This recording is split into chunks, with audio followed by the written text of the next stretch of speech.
Hello, welcome to White Birch Tarot. This reading is for Thursday, January 4th, but it's going to be longer than that because I'm posting because I wasn't planning on it because I still have a cold and I'm supposed to be doing something else actually at this moment. But I just felt like it because Mars is moving into Capricorn today, which is Thursday the 4th. I'm doing this late at night, so it's actually sort of the morning of the 4th. Anyway, so this gives us the Sun, Mars, and Pluto in Capricorn. And by the 23rd of January, all the personal planets, so the Sun, Mars, Mercury, Venus, will all be in Capricorn. And I just noted, well, I didn't just notice this, I've been noticing this, that we have had no planets in air for a long time. And then on January 20th, the Sun moves into Aquarius, which is an air sign, even though it's the water bearer.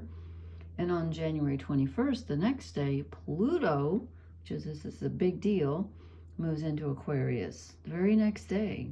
So they're going to be conjunct at the very first degrees of Aquarius. And we'll talk more about that when that happens. But I wanted to do a quick reading tonight. I'll try to make this quick. About what the energy of Mars moving into Capricorn is going to bring. And it looks really interesting. Again, I haven't thought about the cards. I probably pulled too many because I was going to make this quick. But I do want to read a very brief quote because I was reading this thing that I subscribe to, and they were giving quotes by famous people. They were all great, but the one I liked the best was from the dance choreographer. I just say choreographer. I think the British say it that way, don't they? Anyway, the choreographer, Martha Graham. You've probably heard of her. I think she passed in 91 or so. I don't know. She's gone now, but someone was talking to her and she said, "No artist is pleased." And the person said to her, "So then there's no satisfaction?" And she said, "No satisfaction whatever at any time.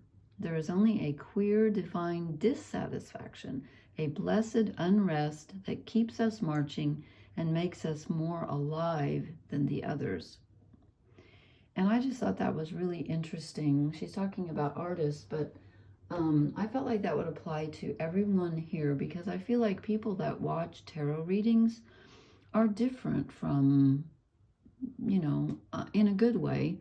I think you're more sensitive, and remember, you can be an artist even if you're cooking. Cooking is an art.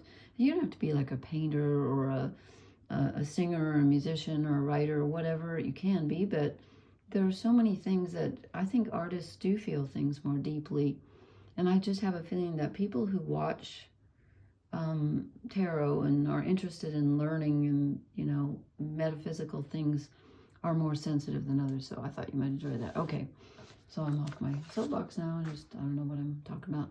Okay, so I just wanted to see what Mars in Capricorn was going to do because Mars is fire, of course, rules Aries. Capricorn is an earth sign ruled by Saturn. So Mars feels a bit slowed down in Capricorn, but is also able to get a lot done. And don't forget that Capricorn, people think of it as like a really stodgy, earth sign that never moves. But it's half goat. It's also half fish. And sometimes people forget that. But Capricorn is a very intuitive sign. And it has that other side to it. So I apologize for my voice. I'm still getting over my cold. So anyway, so what's Mars in Capricorn going to bring us for the next week or so? We start off with the Six of Swords, which is moving away from a painful mental situation. So we get some movement. And when I think of Mars in Capricorn, I think of movement, but I think of movement as being like very strategic and slow and planned. Not Mars wants to rush, and Capricorn is not a sign that will be rushed. When Mars is in Capricorn, well, I should save this for one of my astrology classes, but Liz Green put it this way. She said, think of the planets as gods or goddesses. Maybe I've already said this. And the signs that they occupy are like the temples that they go into. So when Mars is in Capricorn, he's in a temple that's really Saturn's temple. So he has the tools of Capricorn to work with, not his usual tools of fire. He's got earth tools to work with. So he's naturally slowed down.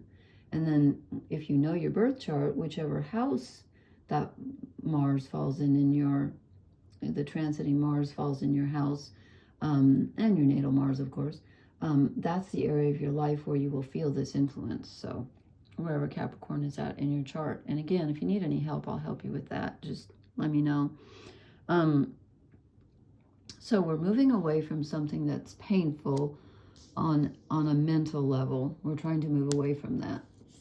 And then we get the Queen of Swords. And this is good because, oh, and what I was saying, you know, when I was talking about the Sun and Pluto moving into Aquarius, that's the only air. We haven't had any air in the transiting planets for so long. And I wonder if people with a lot of air in their charts are feeling smothered. I feel kind of stuck. I've been feeling stuck for a long time, and I don't know if it's that or something else. But anyway, here's the Queen of Swords. So here comes some ideas, and here comes some ability to have some good ideas and also to be in control of them.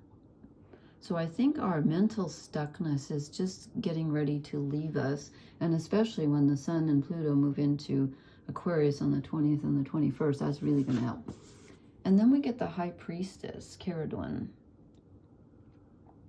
And this brings in some moon energy, and this brings in the unconscious, but it also brings in emotions and some mothering energy, because the High Priestess is the unconscious, but she's also the mother in a way, kind of.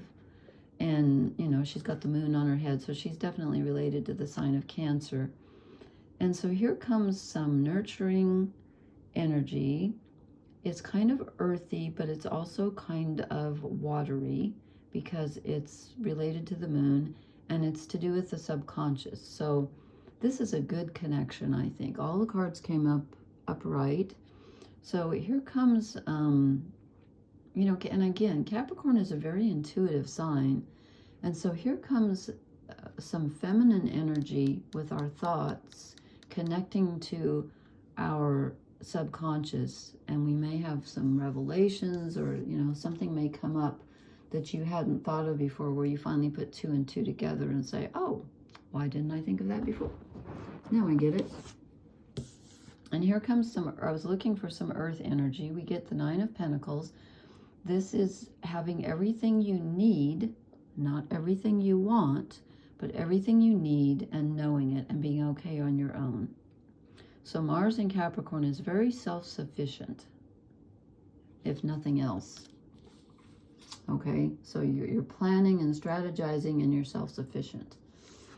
Then we get the Four of Wands, which is interesting because this is some fire energy. And we still have a lot of planets in Sagittarius, like Venus and Mercury, so we still have some fire going on, and Chiron's in Aries. But this is the portal card. So this is moving to another level. So whatever we dredge up from the subconscious and whatever we can think with our minds is going to help propel us to a different level. And again, when the Sun and Pluto move into Aquarius, I think we're already feeling that. And you know what? We keep getting the Tower. Lots of, when I did the personal reading, lots of people got the Tower. I think this is the Sun and Pluto moving into Aquarius coming up. I really do. And I don't know if I've mentioned Molly McCord. I listened to her. She's an astrologer on YouTube. She's really good. And she's been talking about the Sun. Oh no, what did she call it? Oh, I know I was going to forget. It starts with an N. That neutrinos. Okay, that we're having solar flares. And they put out these things called neutrinos, which I didn't look up, but I'm assuming there's some kind of molecule or something. And she said the last time when we had that big earthquake in Iceland, we had a big solar flare, and we just had another big solar flare just before that large earthquake in Japan. So this is, I think, the Tower is related to what's going on with the solar flares, and I think it's also related to the Sun and Pluto getting ready to move into Aquarius, which is really going to shake things up, I think. And again, you know, with all these planets moving into Capricorn, I got a spot on my, that's, you know, that's a big deal too. We're going to have a lot of Capricorn energy. So something changes suddenly. And I always equate this with the planet Uranus, which rules Aquarius, because it's so sudden. So I kind of feel like this might be looking ahead to that Aquarian energy coming in. And then we get some more earth energy. This is the Queen of Pentacles. So we get 2 queens and the Priestess. So a lot of feminine energy, which is intuitive, emotional, but this is very grounded. So this is helping people, helping yourself, feeling contented. This is being patient, which you have to be when things are in Capricorn, because Capricorns do not move quickly and they do not make up their minds quickly. So we're having some nice patient, grounded energy. And then we end with another pentacle, but it's not quite as positive. It's the 5 of Pentacles. It's not terrible, but it's the walk in the snow by yourself. It's choosing to do it alone. And sometimes this can be feeling very alone too, where you feel like you have to do everything yourself, by yourself, and you can be kind of tired of that. So, and then I drew 2 overall energy cards. I meant to draw 1, but they came out together. The 3 of Cups came out first. This is getting emotional support from others, like friends and acquaintances. So that's good. That's really good. And another cup card, the Knight of Cups, bringing us an emotional offering. So if you've been down in the dumps or feeling kind of, you know, depressed or whatever, here comes something that will help you, give you some good emotional energy, some peace, some comfort, some compassion. And I think this is coming in from others, since we got it with the 3. And it's a pretty major gift. I apologize again for my voice. I know I'm all croaky. And then I drew 1 shadow card just because, and it's interesting because we get Death, which is normally a Scorpio card, but I also, in my mind, I equate Death also with Saturn, the Grim Reaper, who rules Capricorn.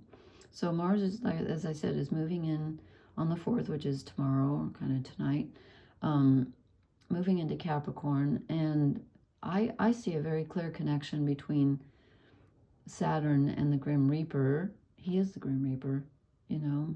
So this is material reality and its limitation. I don't feel like this is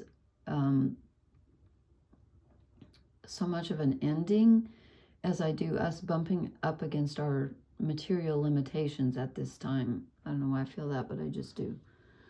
Okay, so do I want to draw an oracle card or stop there? I think I'll stop there. I don't feel like we need an oracle card. I feel like the shadow card is sort of our ending here.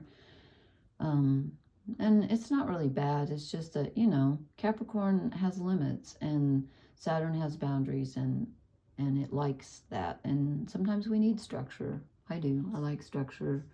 Just don't want to be smothered by it, but I don't see that happening. So, okay. Thank you so much for listening. Please hit the like, share, and subscribe buttons. And I noticed that I had twice as many views on when I did the last 4 zodiac signs: Sagittarius, Capricorn, Aquarius, and Pisces. So perhaps we have a lot of people with that energy watching. So that was really interesting. Anyway, thank you so much. Please leave me a comment. Let me know how you're doing. Blessings. Good night.